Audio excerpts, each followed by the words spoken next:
बिहार में आने वाले चुनाव से पहले ही सरगर्मियां काफी तेज हो गई हैं। जीतन राम मांझी की हिंदुस्तानी आवाम मोर्चा ने पटना के गांधी मैदान में दलित समागम का आयोजन किया और आयोजन में तमाम एनडीए नेताओं का जुटान देखने को मिला।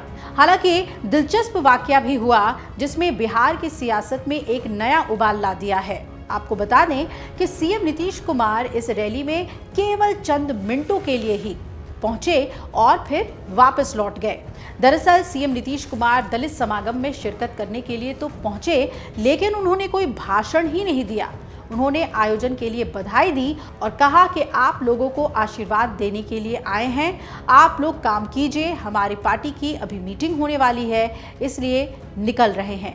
अब हैरान करने वाली बात तो ये भी है कि नीतीश कुमार मंच पर बैठे तक नहीं, सीएम नीतीश कुमार सिर्फ 2.5 मिनट में ही वहां से वापस रवाना हो गए। मंच से भी घोषणा हुई कि सीएम नीतीश कुमार किसी विशेष काम के चलते निकल रहे हैं। अब नीतीश ने तो मीटिंग की बात कही, लेकिन सियासी गलियारों में खिचड़ी पकने लगी है, तमाम कयास लगाए जाने लगे हैं। सवाल ये उठ रहा है कि आखिर नीतीश कुमार इतनी जल्दी समागम छोड़कर चले क्यों गए। उप मुख्यमंत्री के अलावा मंच पर हम पार्टी के संस्थापक केंद्रीय मंत्री जीतन राम मांझी, पार्टी के राष्ट्रीय अध्यक्ष और बिहार सरकार में मंत्री संतोष सुमन, पार्टी के प्रदेश अध्यक्ष और टेकारी से विधायक डॉक्टर अनिल कुमार और राष्ट्रीय प्रवक्ता श्याम सुंदर, ये सभी विधायक और पार्टी के वरिष्ठ नेता मंच पर मौजूद रहे। अब केंद्रीय मंत्री जीतन राम मांझी ने इस रैली के दौरान क्या कहा, आइए वो भी आपको बताते हैं। हम के संयोजक और केंद्रीय मंत्री जीतन राम मांझी ने नीतीश कुमार की तारीफ की और कहा कि मुख्यमंत्री बहुत अच्छे दिल के आदमी हैं। सम्राट चौधरी और संतोष सुमन, आप लोग उनको समझा दीजिएगा तो वो काम करेंगे। सफाई कर्मचारी आयोग होना चाहिए। हम मुख्यमंत्री थे तो सफाई कर्मचारी आयोग का मसौदा लेकर आए थे, पता नहीं वो मसौदा कहाँ चला गया। सफाई कर्मचारी आयोग का गठन किया जाए, इस दलित समागम की ओर से हम इसकी मांग उठाते हैं।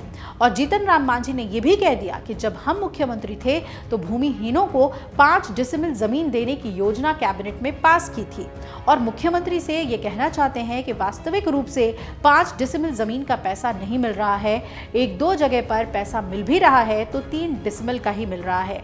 मांझी ने यह भी कहा कि केंद्र सरकार में और दूसरे राज्यों में मकान बनाकर दिया जाता है, उसी तरीके से मकान बनाकर भूमिहीनों को दीजिए। लैट्रिन बाथरूम के साथ पक्का मकान बनाकर देते हैं, तब हम समझेंगे कि आप दलितों के लिए काम कर रहे हैं। हालांकि उन्होंने ये भी कहा कि नीतीश कुमार ने बहुत काम किया है। मांझी ने यह भी कहा कि राजनीतिक चाबी है, विकास एक ताला है, अगर आप राजनीति नहीं करेंगे तो विकास का ताला नहीं खुलने वाला है। मुख्यमंत्री नीतीश कुमार का समर्थन करते हुए जीतन राम मांझी ने कहा कि उन्होंने ठीक कहा है कि ये एनडीए की बैठक नहीं है, ये किसी एक पार्टी की बैठक है, इसलिए वो आए और अभिवादन देकर चले गए।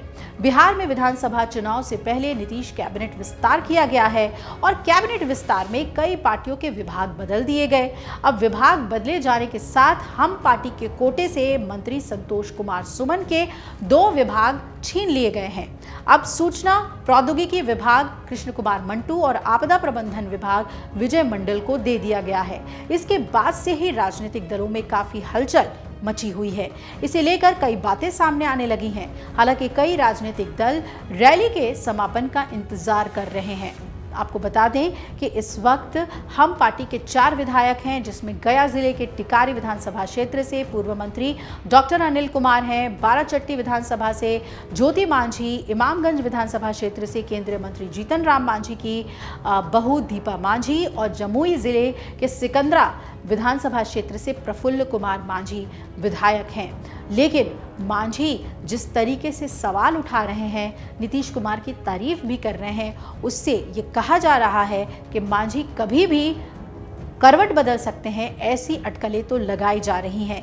और उनका नीतीश कुमार को ये चैलेंज देना कि ये तमाम काम आप करवाइए तब मानेंगे कि विकास होगा, ये साफ तौर पे दिखा रहा है कि एनडीए में सब कुछ तो ठीक नहीं है। नीतीश कुमार चुनाव से पहले इन तमाम चुनौतियों से कैसे जूझते हैं, ये देखना बहुत ही महत्वपूर्ण होगा। अगर आप ये वीडियो YouTube पर देख रहे हैं तो हमारे चैनल को सब्सक्राइब कर बेल आइकन दबाएं और Facebook पर देख रहे हैं तो हमारे पेज को लाइक करें। 8 मिलियन प्लस सब्सक्राइबर, आपके इस भरोसे के लिए बहुत धन्यवाद।